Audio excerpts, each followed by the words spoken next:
Hezbollah Hezbollah Hezbollah ये एक ऐसा नाम है जो इजराइल के कानों में हर वक्त गूंज रहा है और हिजबुल्लाह के हमलों की धमक बार बार इजराइल को दहला रही है।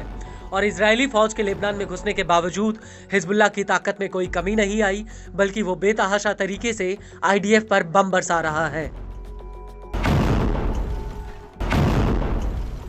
इस सब के बीच 26 अक्टूबर 2024 को इजराइल ने ईरान के सैन्य अड्डों पर कई हवाई हमले किए।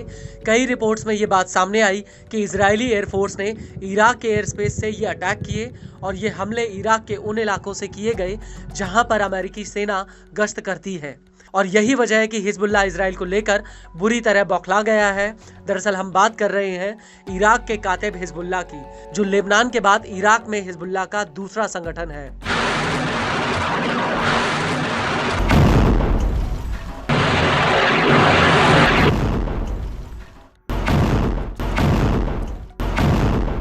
जिसने इजराइल के ईरान पर हमले की निंदा तो की ही है, साथ में ये भी कहा कि ये बेहद ही खतरनाक मिसाल है और इसके खतरनाक पहलुओं पर ध्यान दिया जाना चाहिए।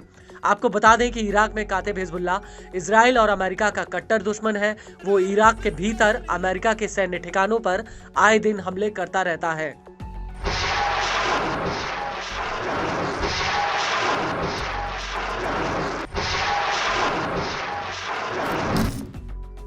कातिब हिजबुल्लाह ने अपने बयान में कहा कि इजराइल के ईरान पर हमले का मूल्यांकन कई मानदंडों के अधीन होना चाहिए, जिनमें कुछ तकनीकी प्रकृति के हो सकते हैं और घटनाओं के स्पष्ट होने के बाद विशेषज्ञों द्वारा इसका निर्धारण किया जाना चाहिए। हिजबुल्लाह ने आईडीएफ द्वारा ईरान पर हमले के लिए इराकी एयर स्पेस का इस्तेमाल तकरीबन 1 घंटे तक किए जाने को बेहद ही खतरनाक बताया।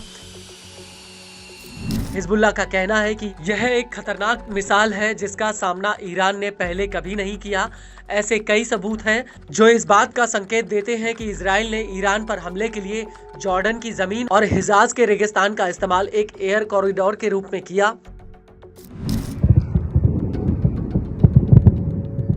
आपको बता दें कि हिजबुल्लाह का यह भी कहना है कि इजराइल को इस हमले के बाद बिना सजा दिए बिल्कुल भी नहीं जाने देना चाहिए। हिजबुल्लाह के मुताबिक अगर इजराइल को इसकी सजा नहीं दी गई तो वो बार बार इराक के हवाई क्षेत्र में घुसकर इस तरह के हमले करेगा। इन हमलों को लेकर हिजबुल्लाह ने अमेरिका को भी जिम्मेदार ठहराया। हिजबुल्लाह का कहना है कि अमेरिका को अपनी इस हिमाकत की भारी कीमत चुकानी होगी। हिजबुल्लाह के मुताबिक अगर इजराइल को रोका नहीं गया, जिस तरह से उसने ईरान पर हमला करने का दुस्साहस किया, ठीक उसी तरह से वो इराक पर भी हमला कर सकता है।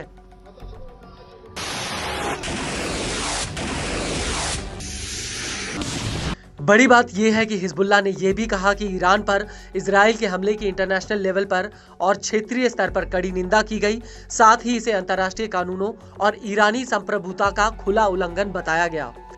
हिजबुल्लाह का कहना है कि इजराइल का ये हमला सीधे सीधे उकसावे वाला है। इस सब के बीच बड़ी बात यह है कि जब ईरान इजराइल पर जवाबी हमला करेगा तो क्या उस वक्त इराक का कातिब हिजबुल्लाह भी इसमें हिस्सा लेगा या नहीं, या फिर वो उससे पहले ही इजराइल के ऊपर कोई बड़ा हमला करेगा।